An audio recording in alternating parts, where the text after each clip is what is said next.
Welcome to Ultimate Silent Crime, where we dive into the darkest corners of true crime from around the world. Now, before we start, thank you so much to everyone who has been following and recently subscribed to the channel. Your support means the world and helps us bring you more in-depth stories about the most chilling and shocking cases. If you haven't subscribed yet, please take a moment to hit that subscribe button and join our growing community.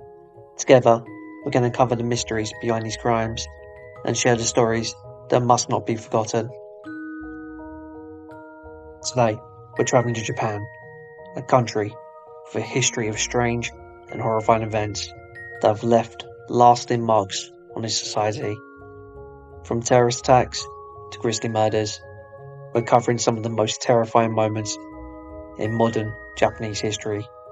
Stay tuned and don't forget to like, subscribe and follow us on Clapper, Instagram and TikTok to stay updated on our latest videos. Now, let's begin. First, we look at one of the most notorious terrorist attacks in Japanese history, the Tokyo subway siren attack. On March 20th, 1995, members of the Shrinko cult released deadly sarin gas in multiple subway trains during rush hour. 13 people lost their lives, and over 1,000 were injured. The cult led by Shoko Asara had been preparing for a doomsday scenario, and this horrific event was their attempt to unleash terror on Japan's capital. The attack left the city paralysed in fear, and the cult's members were eventually captured and brought to justice, though the scars from that day remain deeply etched in the minds of those affected.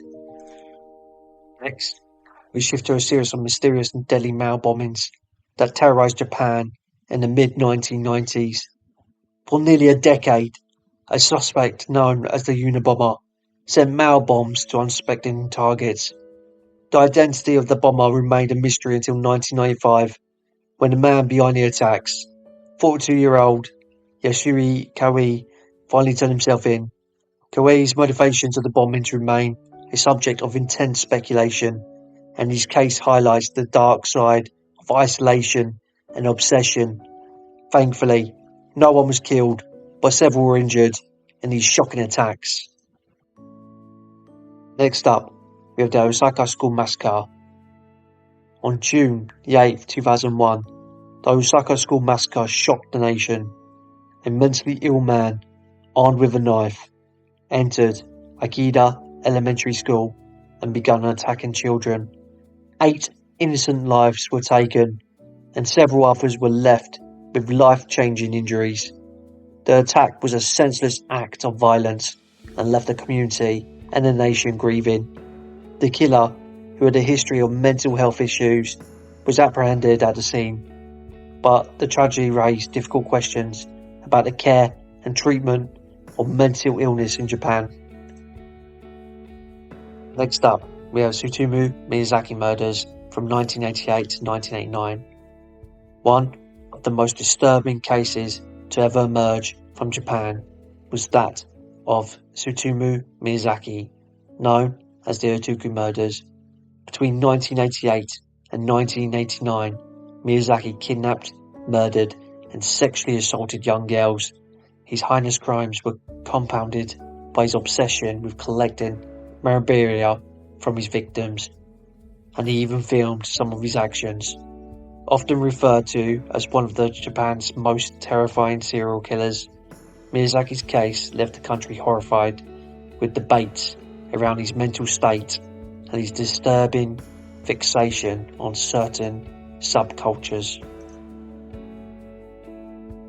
Next up, we have the Akabira Massacre in 2008. Now, if we fast forward to 2008, and we find ourselves in the bustling district of Akabira, Tokyo's electric town.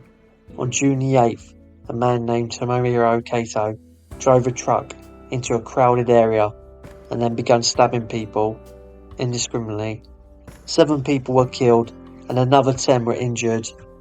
In the violent spree, Kato's motive was linked to his deep frustration with society and his own personal failures, which he vented through an act of unimaginable violence.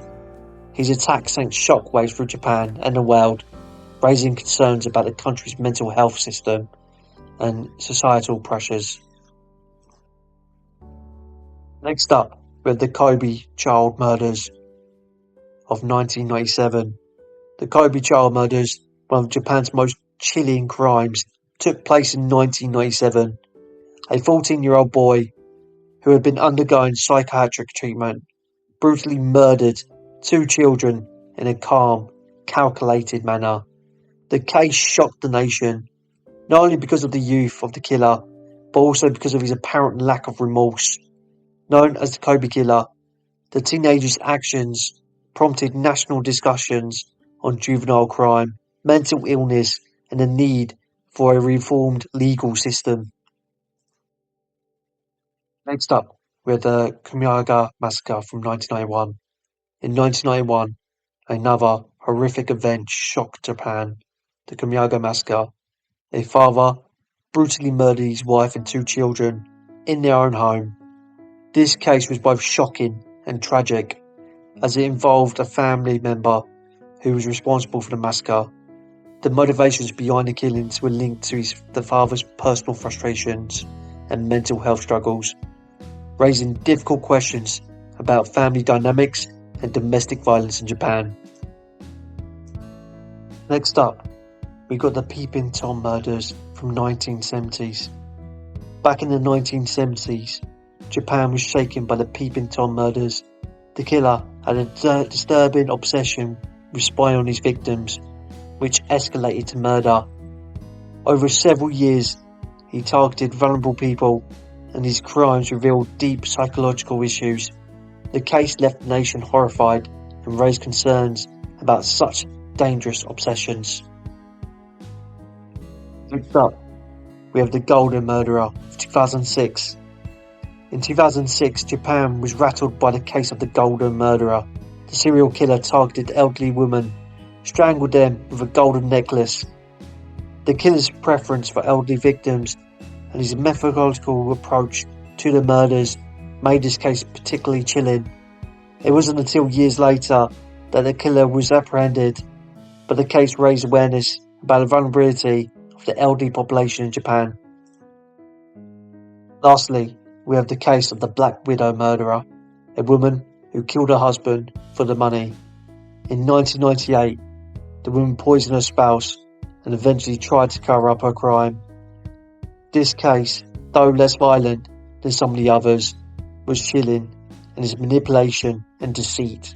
It brought attention to the darker sides of domestic relationships and the potential for betrayal and violence within a seemingly normal family. These cases from Japan represent some of the most horrifying acts of violence and terror in recent history. Each one leaves us to question about human nature, mental illness, and the dark sides of society that we often don't see. If you're fascinated by these criminal mysteries, be sure to subscribe to Ultimate Silent Crime for more true crime stories from around the world, and don't forget to follow us on all social media for updates on new videos. Thanks for watching, and we'll see you next time.